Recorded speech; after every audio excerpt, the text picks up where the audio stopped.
Yes, yes, yes, yes. It is time once again for yet another exciting episode of 10 Minutes with Ronald, the show that nobody asked for and nobody is watching, and literally nobody is watching right now. And I apologize for being late. It was supposed to start at 8:30. It started at whatever time it is now because my buddy posted a live video of his friend proposing to his girlfriend, and I kind of got uh, hung up watching that. And so now I am here once again for another episode of 10 Minutes with Ronald. Now, I want to note that for the last couple of weeks, I've been talking about a lot of social justice-y type stuff, and I don't want to always be talking about that. I don't want to always be ranting about that. There are plenty of other things to rant about besides just social justice-y type things. So next week, I have something very special in store for you. It is going to involve dating, the pitfalls of dating, and that will be the subject for next week and the week after. My plan is to do it from the perspective of the female as well as from my own perspective.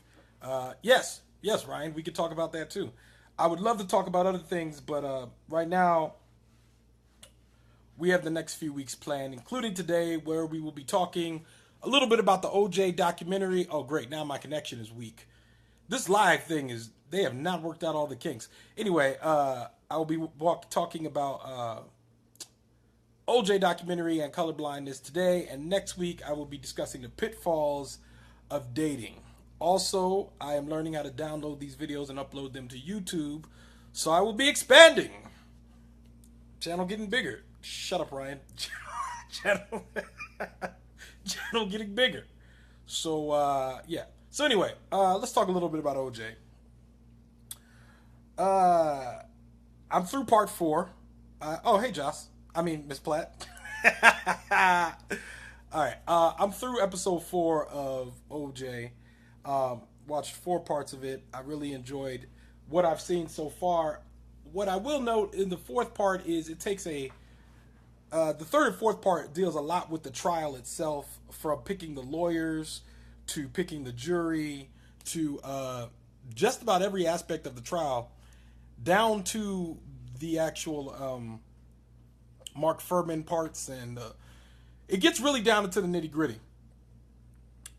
Marilyn, don't mess with my catchphrase. Anyway, it gets really down into the nitty gritty. So I think it's important to note a couple things. The first episode is what bothered me the most. And the first part of the OJ trial, it talks about how OJ was not much of a help to his people. Yeah, I'm planning on watching part 5 right after this, Ryan. But so we have OJ, who wasn't much of a help to black people.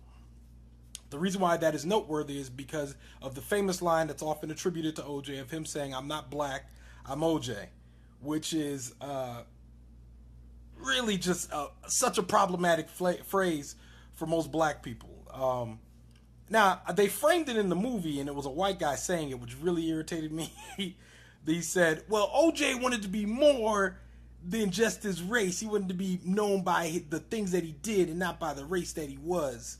And I was like, yeah, but he was black. And he was black during a time where being black and being white was very important.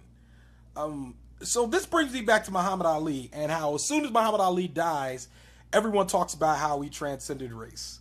Oh, Muhammad Ali transcended race. His greatness just, he transcended race. Transcended race. Ms. Platt, you clearly haven't watched the documentary. I would refrain from those comments until you actually watch it, because you are talking that nonsense right now. Anyway, everyone talks about how Muhammad Ali transcended race after he died. They talked all about this. I just want to note that Muhammad Ali was unapologetically black. And I mean, if you don't believe me, you could literally Google Muhammad Ali and blackness, and 30,000 quotes will come up of things that he said about being black and about him being proud of his heritage and about things that irritate him irritated him that white people did. Hold on one second. Miss Platt, he was in Buffalo for like 4 years. He was in California for the rest of his life. The things he did in California affected the rest of his life.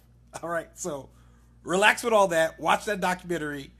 Shut that mouth. Anyway, so back to Muhammad Ali. The point is, you take this figure, Muhammad Ali, and you take a figure like even Martin Luther King.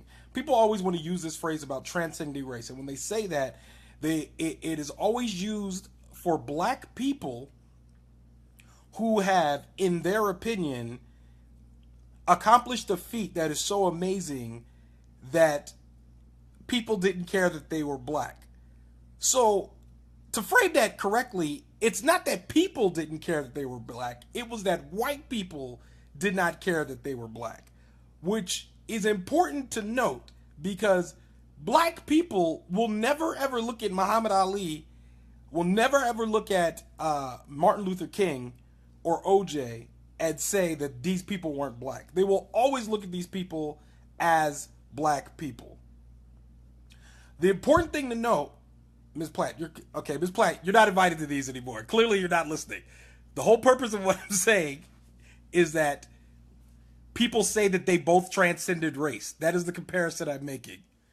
The problem with that statement is it takes away something important to them that is important to the story that they tell. It is important to their character, and it is important to black people, especially black young people who look up to them. All of these things are important. They look at OJ, they look at Muhammad Ali, they look at Martin Luther King, and they say, I can do that. They even look at Barack Obama, and they say, I can do that. I can do that. It seems as if something is being taken away from these individuals when people say things like they transcended race. And because that's just not the case. If you look up historically, Muhammad Ali, Martin Luther King, Jackie Robinson, probably go back. A lot of these people, they didn't transcend race. They were as black as a black person, and they very much embraced their blackness in most cases. The problem with OJ is that he didn't. He did not embrace his blackness.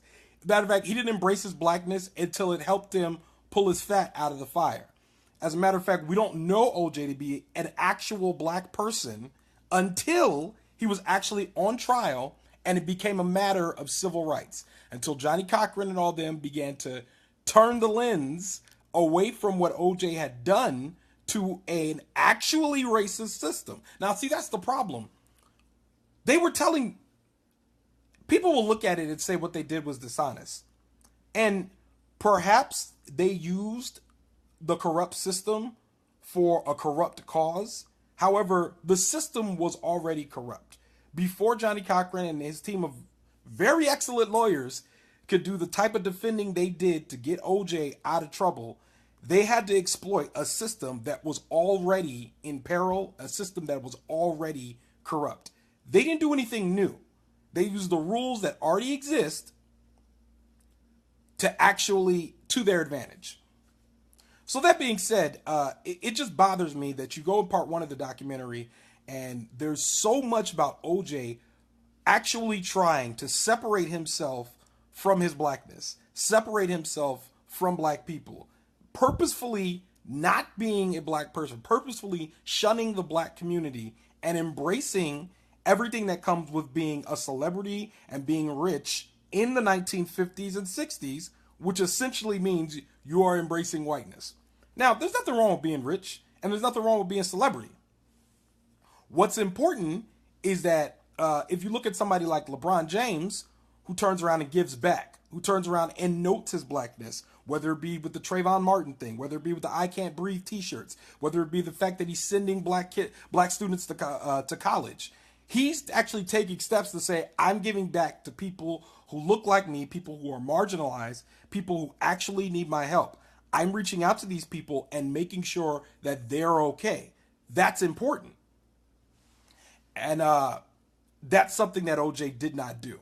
As a matter of fact, OJ, again, he didn't embrace his blackness until it became time for him to try to get out of trouble.